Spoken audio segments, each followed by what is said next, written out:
Hoy vamos a hablar de una advertencia muy seria por parte de Rusia hacia Corea del Sur, dirigido sobre las últimas amenazas por parte de Corea del Norte. Este tema es crucial no solo para la península coreana, sino que también para la estabilidad global. ¿Qué es lo que está ocurriendo? ¿Por qué es que esto es tan importante? Te invito a que te quedes con nosotros hasta el final del video, porque traemos un análisis lleno de lujos y detalles. Para poder entender mejor la situación actual, debemos de retroceder un poco, dar un vistazo en el contexto histórico de las relaciones entre Corea del Norte, Corea del Sur y Rusia. Desde la división de Corea en 1945, hemos visto un ciclo constante de tensiones y conflictos, las cuales han estado marcados por la Guerra de Corea en los años 50, una serie de crisis nucleares, crisis militares desde entonces. Corea del Norte, bajo el liderazgo de la familia Kim, ha buscado constantemente fortalecer su posición en la región, todo esto mediante el desarrollo de armas nucleares y misiles balísticos, lo cual no ha dudado en provocar una reacción contundente de Corea del Sur y de sus aliados, especialmente de Estados Unidos.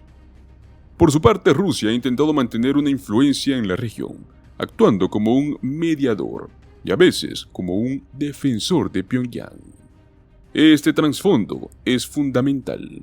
Con esto podremos comprender la advertencia que Rusia emitió recientemente, pues la portavoz del Ministerio de Exteriores ruso, María Sayarova, advirtió a Corea del Sur a tomar muy en serio las amenazas de Pyongyang, dejando muy en claro que las provocaciones podrían llevar a una escalada en el conflicto mundial.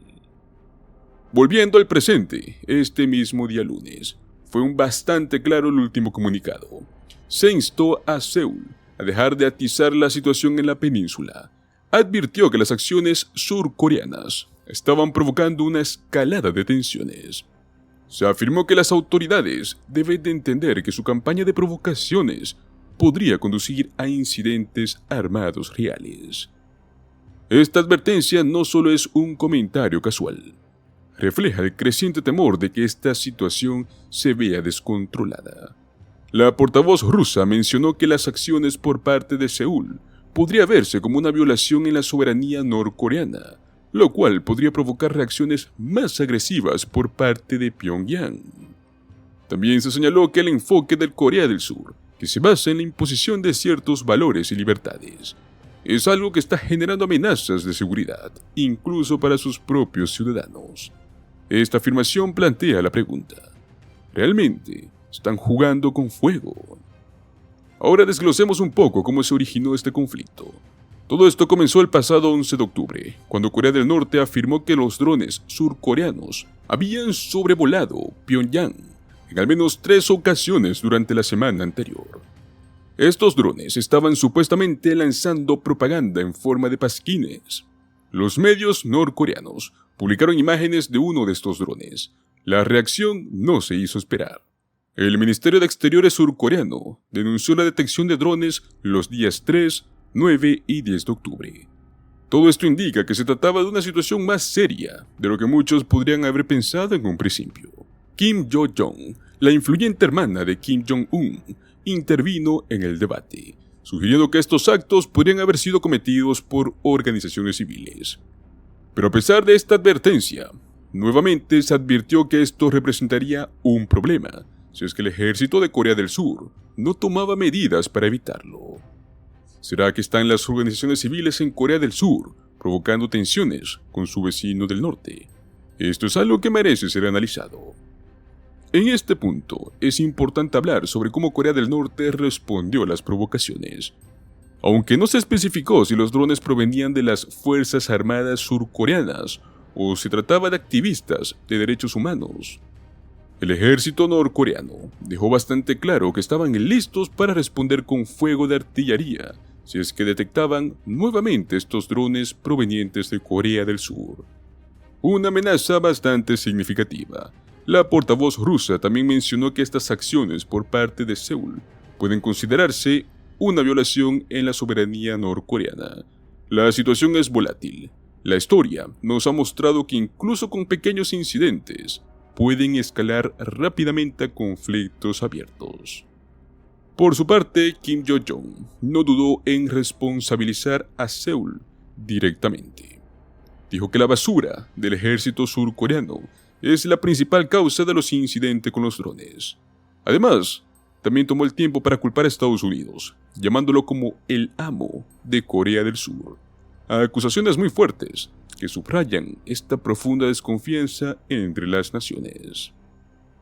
En medio de esta tensión, es importante considerar el rol que Rusia desea jugar en la península, pues se enfatizó la estabilidad y la paz duradera, que solo se pueden lograr a través de medios políticos y diplomáticos, en lugar de simplemente recurrir a la agresión militar.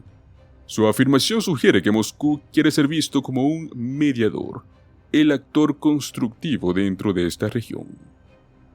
Pero ¿cuál es el verdadero objetivo de Corea del Sur, de sus aliados, especialmente de Estados Unidos? Según Sayarova, si su enfoque es la absorción mediante la imposición de los valores, esto solo generará más tensiones. ¿Están los Estados Unidos y Corea del Sur realmente intentando desestabilizar a Corea del Norte?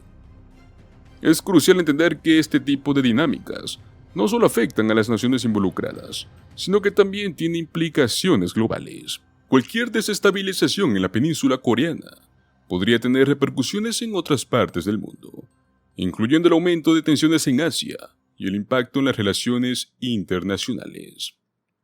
Ahora hablemos de las posibles reacciones de la comunidad internacional. Esta situación podría hacer que otros países, incluyendo los miembros del Consejo de Seguridad de la ONU, se involucren. La presión sobre Corea del Norte podría intensificarse, lo que a su vez podría provocar una mayor respuesta militar por parte de Pyongyang. Además, Rusia ha dejado bastante claro que está dispuesto a desempeñar un papel constructivo.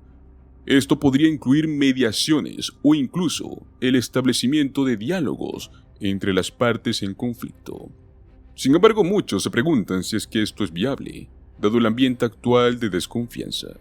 Algunos expertos en relaciones internacionales han señalado que un aumento en las tensiones podría llevar a una carrera armamentista en la región, lo cual complicaría aún más esta paz.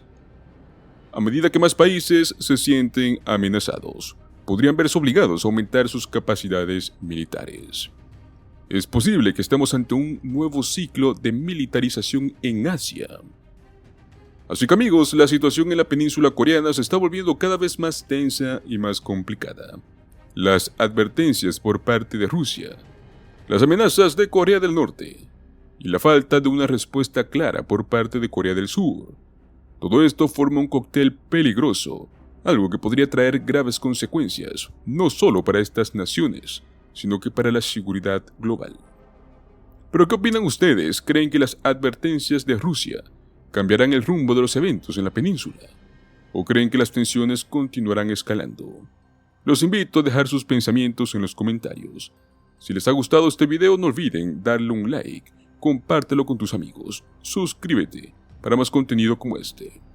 Hasta la próxima, y recuerden mantenerse informados sobre todo lo que pasa en el mundo.